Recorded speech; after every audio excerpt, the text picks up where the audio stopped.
so these charrettes will provide space to go into more detail with each of those items. Now, Eric alluded to some guiding principles. So similar to what we did with the affordable housing bond in 2022, we created some guiding principles that were created from the community that talked about as you move forward and work on these projects, these are the things that we want to guide your decision making. So that might be, we want to make sure there's opportunities for small businesses to participate in this project.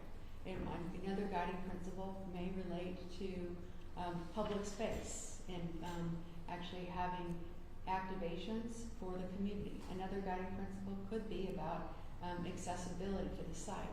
But these are the guiding principles that will help us move forward with each of those projects. And the reason for that is, you know, the San Antonio Sports Entertainment District, it's, you know, a series of projects, but several of those projects are moving forward without the arena, but they all have their own different timeline. And so we want to make sure that they are all following the same principles as it relates to the concerns that we hear in the community. And so that'll be an opportunity for our community to weigh in. And then that phase 2, Eric mentioned, you know, going back to the community, making sure they saw how we've incorporated their feedback into the plan, and then following up as projects come out of their conceptual phase to get more community engagement. And I would just add that this is going to go beyond in-person events. We're also going to launch a survey for residents to give their input through that format. We already have an engagement platform available, saspeakup.com/sportsdistrict, which is up right now. That will eventually be the place for folks to go and give their input online. The survey will be bilingual, so you know, accessibility is a concern for us, and inclusion throughout this entire process. Eventually, we'll also be launching a website separate from SA Speak Up that will provide a plethora of documentation, and it'll be constantly updated as this progresses, as these charrettes progress. So it'll be a place for folks to go to get updated and actually experience the engagement process online as well if they want to. How do you combat the perception that decisions have already been made and this is just an exercise? Decisions haven't been made, but there's a lot of work in front of us, and we'll be updating the council on funding framework and infrastructure in early June.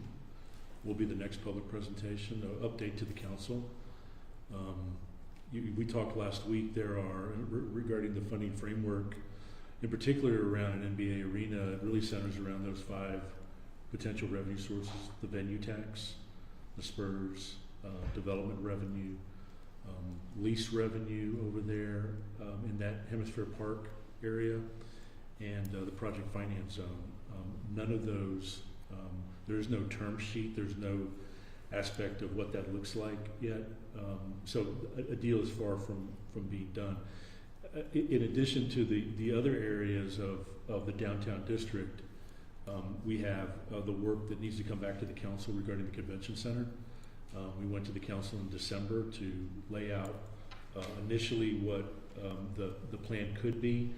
We've been working throughout the spring to update that and come back to the council with a good final estimate of a potential cost that would be funded with the hotel occupancy tax. So I know that there may be folks that think this is done.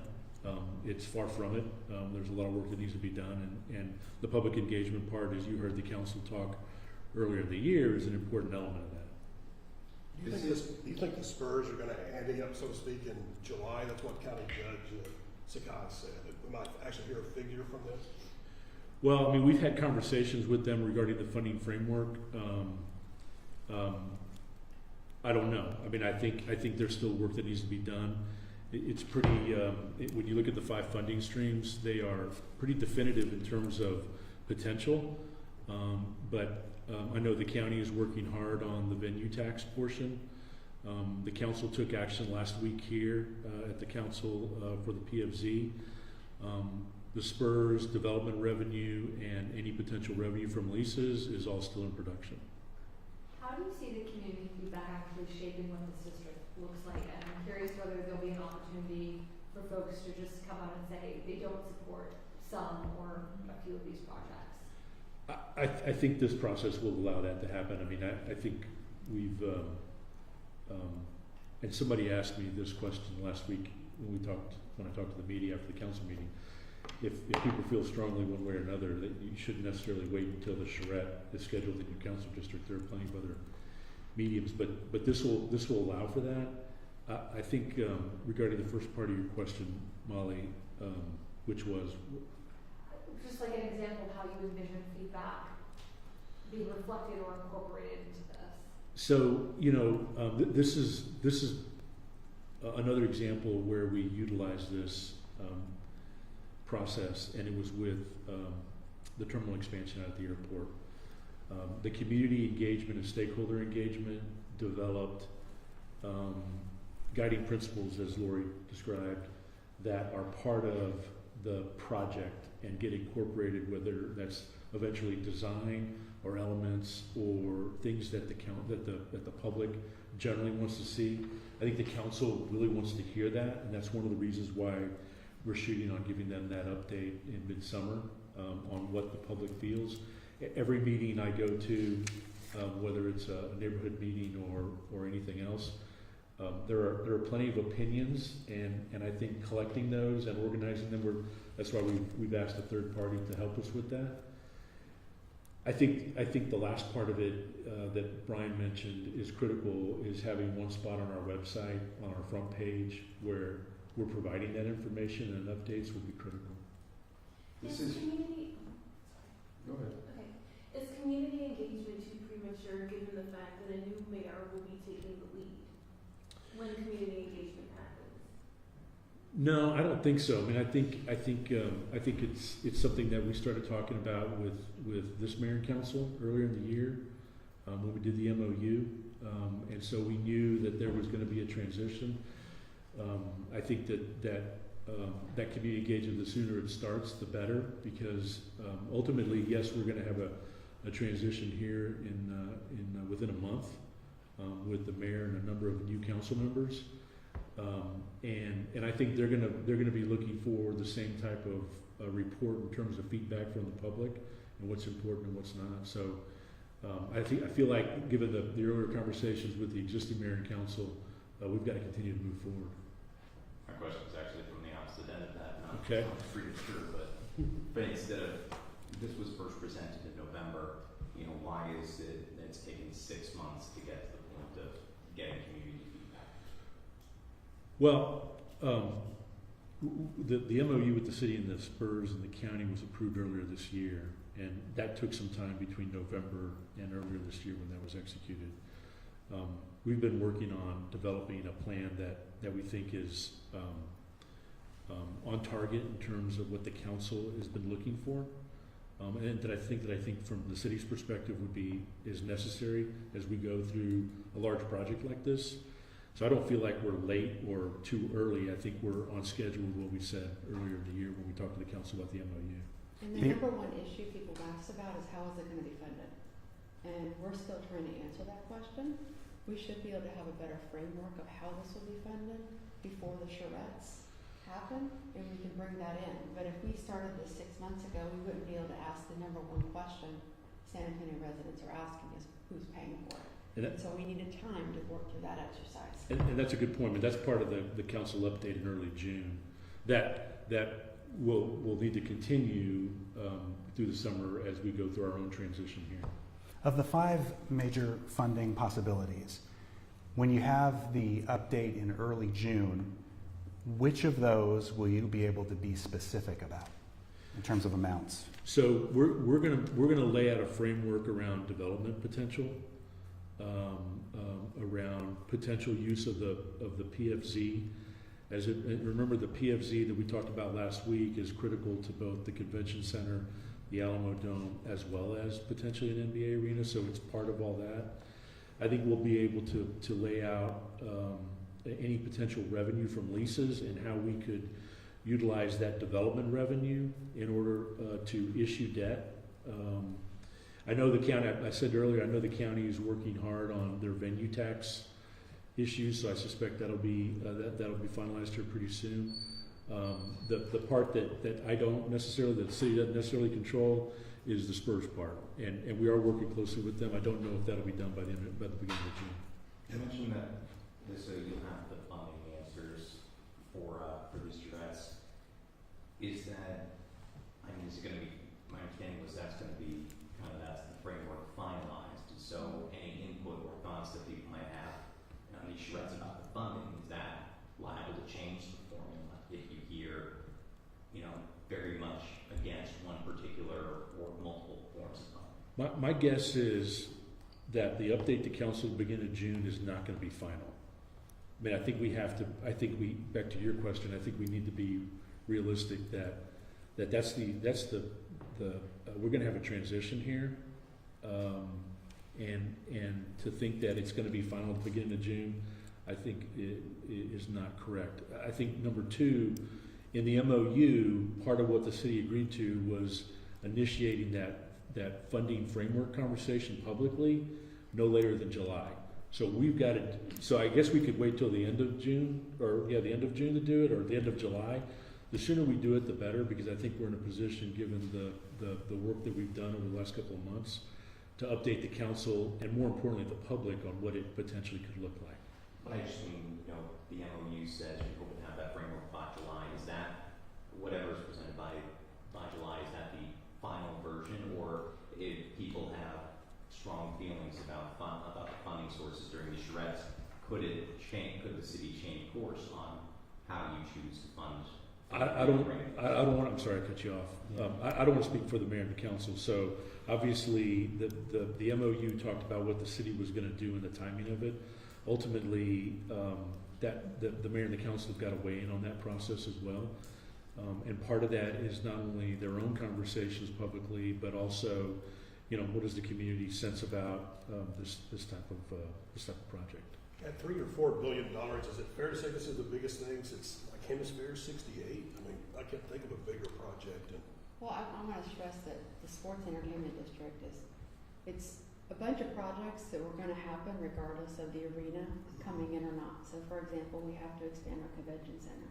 The John Woods Courthouse, that was already part of the Hemisphere plan to do a P3 to get the event venue operator to redevelop and operate it. So a lot of these projects that you're putting as part of that $3 to $4 billion were projects that were already going to be done as part of the Hemisphere master plan, or we were already working on as it pertains to the Alamo Dome turning 30 and the convention center needing to be expanded to remain competitive. So I just want to, when you say that $3 to $4 billion, it's not something new we've been talking about. We've been talking about doing these projects as far back as when the Hemisphere master plan was adopted in 2012. I think the answer is also yes, right? Because, you know, even though we've talked about we needed to make sure that our own assets like the Alamo Dome Convention Center remain competitive, we have taken over the last couple of years, we have taken a more strategic approach to actually developing these plans that we've had in place, like Hemisphere Park.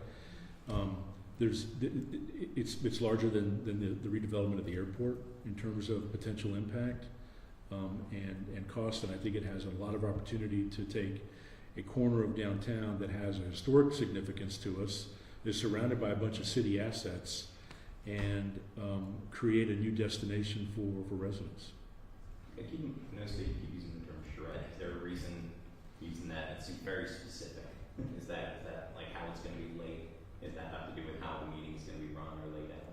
Well, charrettes typically are referring to a very community-engaged process, and typically when you think of charrettes, you think of people sitting at a table with colors and pencils, you know, working on the plan, identifying areas that they're interested in or types of uses. So the charrette is a way for us to accomplish quite a few things, and like the stakeholder meetings, but also what the community designed the district. And so when I think of charrette, I think about having a public design kind of process embedded in that. The other part of it, Garrett, is that we didn't want this process to be Lori or me or Brian or somebody from the city standing up in front of a big group and just talking, right? We wanted it to be engaging, and this is one of the reasons why we've hired someone to help us with that. You know, we can do public presentations and be able to lay out a presentation and answer questions, but that's not really engaging. We do that now, and we're trying to do something a little bit different. I think the council expects something a little bit different. How many meetings in total are we talking about? Because you mentioned meetings, you said charrettes and meetings in each 10 districts plus stakeholder. No, it's 10, it'll be 10 two-day charrettes, one for each council district. Within that charrette, it's 2 days, and so they will embed in there focus groups, stakeholder meetings. So it's those 2 days that might have multiple meetings built in with them. And there But will, it's open to everybody? Yes. Okay. and there will be follow-up presentations to show how feedback was actually incorporated. So, How much is the contract with Able City? About $150,000. And then could you clarify what you said about the Spurs, about when you expect that they're going to publicly announce their potential contribution? Well, I didn't say that. I said that's up, as we work through there, I'm not gonna put a timeline on them. Did they agree with MOU with you that though Yes. by the start of July, they are expected to publicly say? They're part of that MOU is that the parties would lay out that funding framework no later than July, is what the MOU says. We're gonna give the council an update in early June. Are you, you're doing a negotiation with the Spurs in the county, one of which is a private entity. Is there any concern of publicly I'm sure you've talked about this in private, but publicly laying out what the city can contribute and then letting a private franchise go second and say what they'll do once they know what? Oh, absolutely, yeah, that makes a lot of sense, right? We don't wanna do that, but I also think that it's important as we talk about the funding streams, the development revenue, but for the development occurring is not taken away from existing resources. Leases on that property or the use of that property are leases that don't exist right now. The PFZ needs to be, as we talked about last week with the council, is a funding source for 3 potential: the Dome, the Convention Center, and potentially an NBA arena. So those are the development revenue is being generated by whoever's willing to make a commitment to develop that area. And much like, and you'll recall, the missions, right? That part of that agreement, there was a commitment to development and the taxable value that generated the ability for us to consider proposing to the council and the council approving the issuance of debt based on that commitment. So when you say development, it's both an arena but also apartments, stores, retail, Yes. restaurants. Is that a private developer, or is the anticipation that the Spurs would be doing that as some kind of franchises have started to do? Well, either way, it would be private. It would be private. Has the city learned anything from the development of the Alamo Dome that's taken into this, since it's kind of it's a big sports complex? It seems like through the course of time, the Alamo Dome seems to be better loved now. But there was a time when it was too small, it was too big, should have been built for football, should have been built for baseball. Have y'all learned anything from that? Well, what we learned is that the Alamo Dome is critical to the region, not just to the city. And having a large 65,000 multi-purpose stadium is critical in terms of stadium concerts, UTSA football, a variety of different events, even in some cases, larger conventions that are occurring in the convention center. So the public spaces and the public asset perspective, those things are important that drive our economy. And I know the Dome had their 30th anniversary here 2 years ago. It's had millions of dollars worth of economic impact to us locally. When we have a stadium concert, we can track where the attendees are coming from based on ticket sales, and a lot of times that's coming from out of town, and that's all good for our economy, whether that's the airport or downtown hotels or from a sales tax perspective. So we have learned that those aspects are critical. I think also, and where you can weigh in on this, events like the Final Four that we had a couple of months ago that gave us an opportunity to activate a large part of Hemisphere Park that in most cases, on most weekends, is not activated. You can start to see the flesh on the bone there and what that potential could be in terms of activation and how that potentially will impact our economy.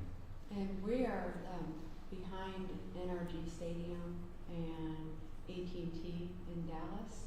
We're the third largest dome facility in Texas. And so when you're looking for large concerts like that, we are the place to go if you're in South Texas.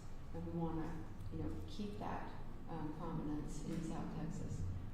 You have large concerts like Beyonce, like Taylor Swift. They're not going to go to a smaller arena. They want to sell tickets.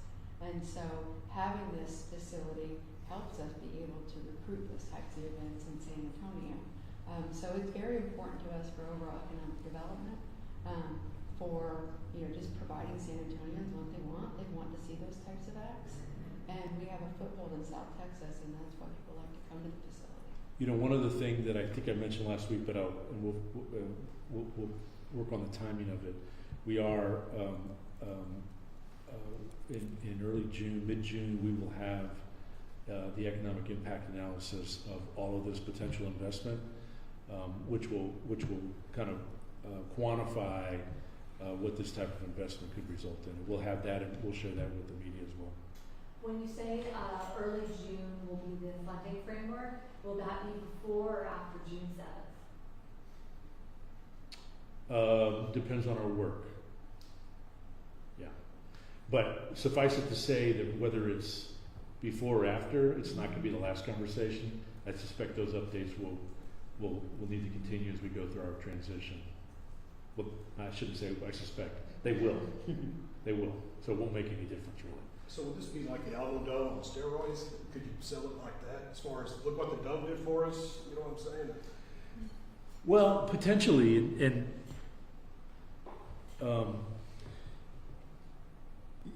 somebody asked me yesterday, why doesn't, and I'm from San Antonio, so I remember the first couple of years of the Dome, right? But the Dome was an asset that was funded a different way. It was funded by a sales tax allocation that the voters approved. But that asset got paid off in 5 years and is still reaping regional impact economic benefits to us. And so, yes, potentially. I mean, I think you're talking about Hemisphere Park, which hasn't been completely activated since 1968, completely activated. We've had events.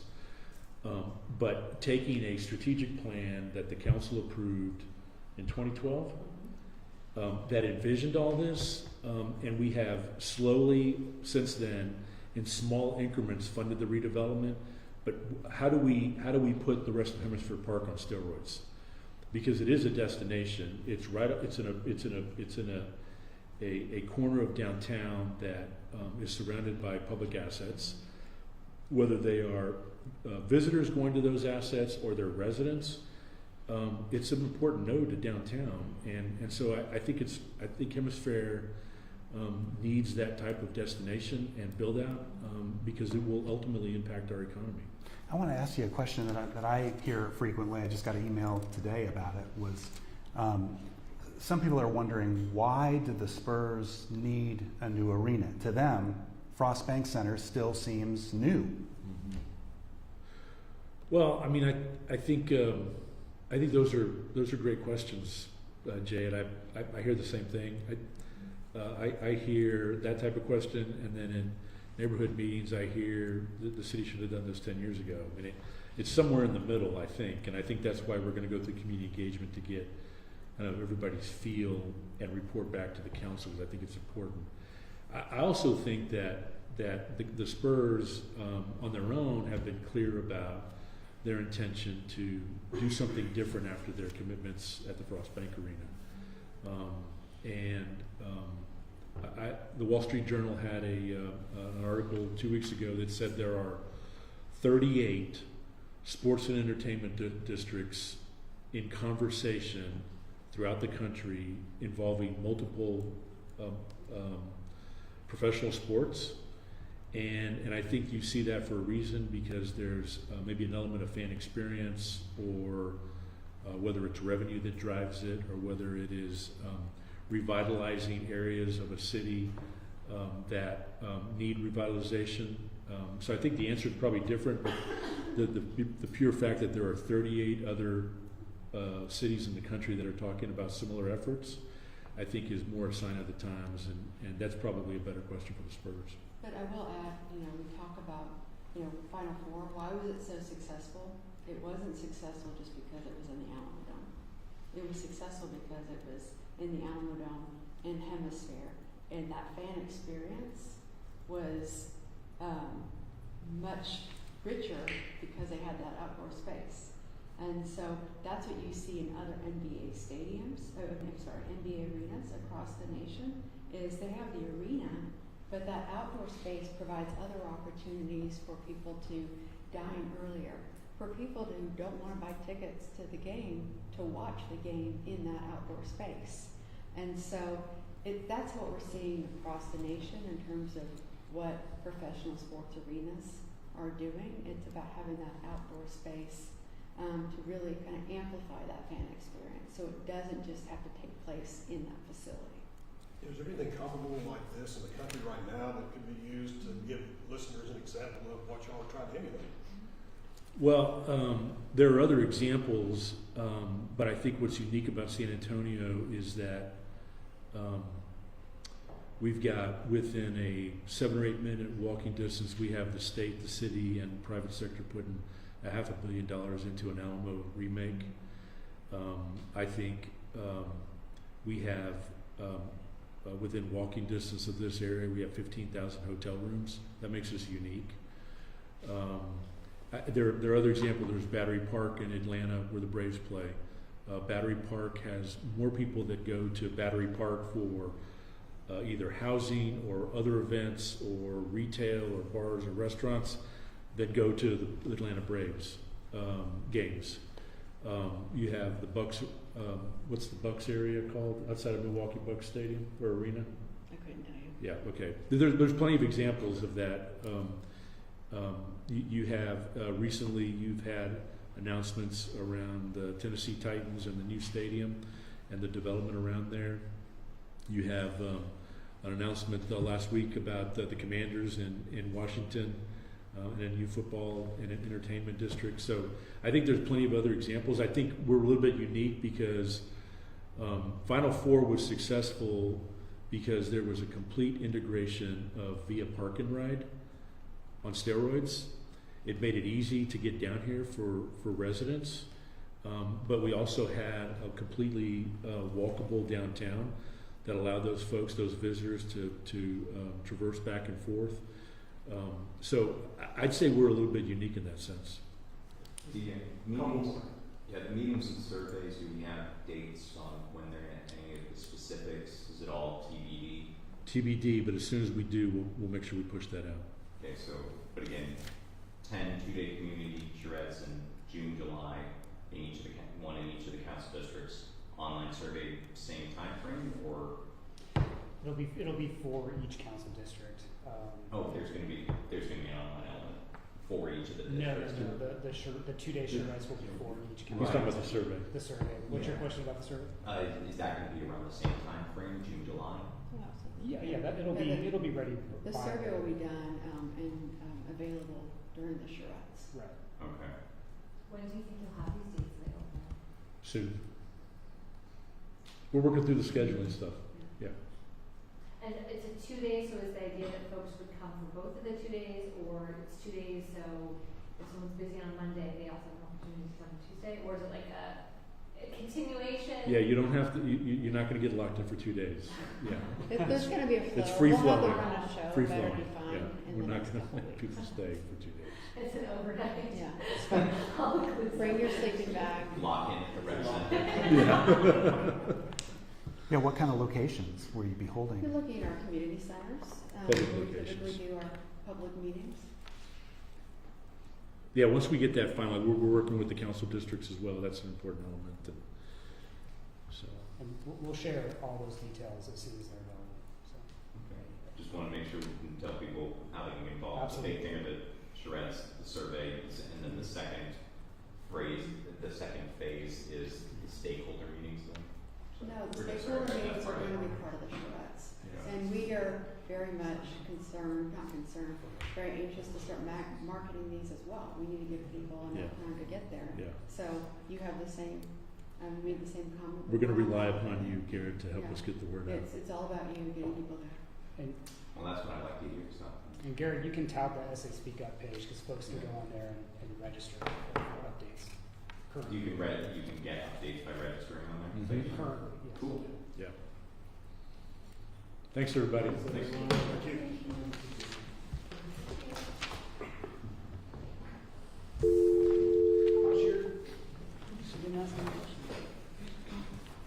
The economic impact was going to be at the early June, I or don't think it's gonna be ready for the early June, but by mid-June for sure. by mid-June? Wow.